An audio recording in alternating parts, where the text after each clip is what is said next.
Hello everyone.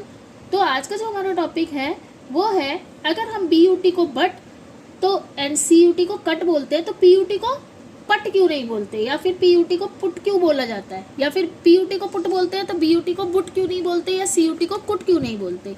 ये हमारे मन में काफ़ी इसके ऊपर बहुत जोक्स भी बने हैं और बहुत कंफ्यूजिंग होता है कि हम भाई क्यों नहीं बोलते, पीयूटी को पुट क्यों बोलते हैं, पट क्यों नहीं बोलते, और अगर हम पीयूटी को पुट बोलते हैं तो बीयूटी को बुट क्यों नहीं बोलते। तो ऐसे ही आयूटी को उट क्यों नहीं बोलते, आउट क्यों बोलते हैं। तो अगर आप कंफ्यूज हो जाते हैं यूटी वाले वर्ड्स बोलते टाइम, तो ये वीडियो क्या है आपके लिए। आज मैं आपको एक सिंपल ट्रिक से सिखाऊंगी या बताऊंगी जिससे आप कभी भी यूटी वाले वर्ड्स की प्रोनाउंसिएशन कभी नहीं भूलेंगे। तो फिर स्टार्ट करते हैं। इसी के साथ आप मेरे English with YouTube channel English with fun को, अगर आपको वीडियो अच्छी लगे तो लाइक कीजिएगा और चैनल को सब्सक्राइब कीजिएगा। तो मेरे चैनल में आपका स्वागत है। आज हम बात करेंगे किस चीज़ की, इंग्लिश के यूटी वाले वर्ड्स की, जैसे कि B U T but, P U T put, C U T cut. इन सब की प्रोनाउंसिएशन अलग क्यों होती है, इसके पीछे एक सिंपल रूल है जो हम स्टेप बाय स्टेप करेंगे। देखिए, पहले कंफ्यूजन क्या होती है हमें, बीयूटी बट को हम बोलते हैं बट, तो पुट को हमें पुट बोलते हैं तो पट क्यों नहीं। तो ये दोनों होते तो खत्म यूटी से ही हैं, हम अलग अलग क्यों बोलते हैं। तो इसी का रूल मैं आपको समझाती हूँ। देखो, ये लिखा है जैसे B U T but, P U T put क्यों नहीं, पी यू टी पुट क्यों। यही आज हमारे माइंड में क्वेश्चन है। तो देखो, इसका फर्स्ट सिर्फ 2 रूल्स हैं जो आपको याद रखने हैं, इसके अलावा इसका कोई और रूल नहीं है। अगर वीडियो अच्छी लगे तो आपको क्या करना है, वीडियो को लाइक करना है, कमेंट करना है, शेयर करना और चैनल को सब्सक्राइब करना ना भूलें। तो देखिए, अगर किसी वर्ड की स्टार्टिंग, यानी वर्ड जो है हमारे, उनका स्टार्टिंग ए टू एन, मतलब ए से लेकर ए टू एन लिखा है, इसीलिए मैंने आपको पूरा लिख के दिखाया है। A B C D E F G H I J K L M N. ये जो वर्ड्स हैं, इस लेटर में, इन लेटर में यूटी ऐड हो जाता है तो यूटी को हम अट पढ़ते हैं। क्या पढ़ेंगे इसको, यूटी को हम एट, किसमें, ए से लेकर एन तक के वर्ड्स में।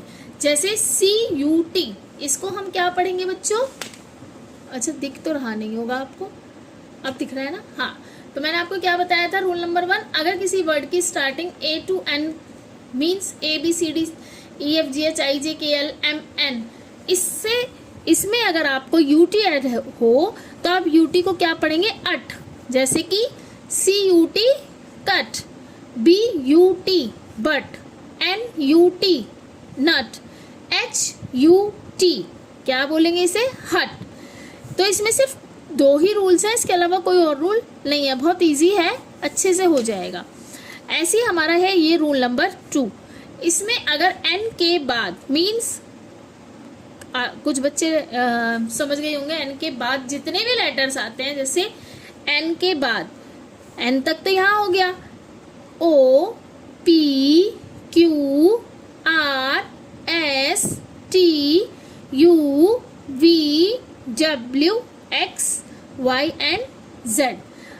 तब अगर यूटी आता है इनके बाद, इन नंबर्स के बाद अगर आप यूटी, याद रखिएगा यूटी आए तो हम उसे उट पर बोलेंगे। क्या बोलेंगे, उट बोलेंगे। जैसे O U T out, P U T put, R U T root.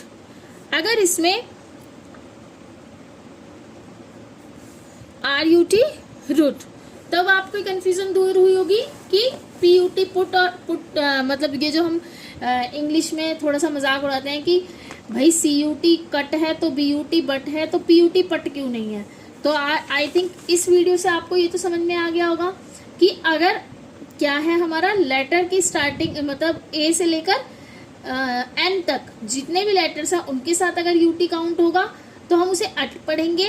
Then इसके बाद जो एन के बाद जितने भी लेटर्स हैं हमारे पास, तो उनको हम उट पढ़ेंगे। तो आपको याद क्या रखना है, आपको याद रखना है, ओफो ये पेन बड़ा धोखा दे देता है काम करते करते। 1 सेकंड बच्चों,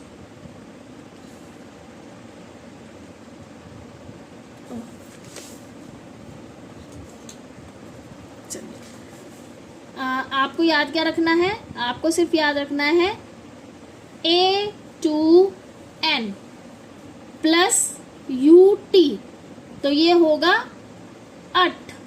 किसकी वॉइस निकालेगा? अट की। ये दो रूल्स याद कर लेंगे तो इससे हमारा सारा कवर हो जाएगा जो आज तक हमारी कंफ्यूजन थी। इसके साथ ही अगर O to Z plus UT तो साउंड निकलेगी उट। क्या निकलेगी? उट।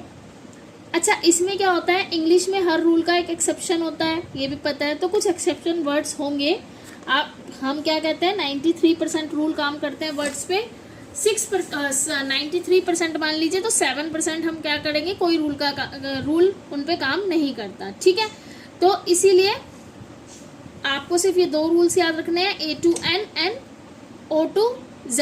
तो बच्चों, आज आपकी कंफ्यूजन कुछ हद तक तो दूर हुई होगी, आपकी मतलब यूटी वाले वर्ड्स की कंफ्यूजन दूर हुई होगी। अगर ये ट्रिक आपको अच्छी लगी, हेल्पफुल लगी, तो वीडियो को क्या करना है, आपको लाइक करना है, चैनल को सब्सक्राइब करना है, और कमेंट में बताइए कि और कौन सी इंग्लिश की प्रोनाउंसिएशन ट्रिक है जिसमें आप कंफ्यूज हैं या सीखना चाहते हैं। मिलते हैं अगली वीडियो में, तब तक के लिए बाय एंड नमस्ते। बाय।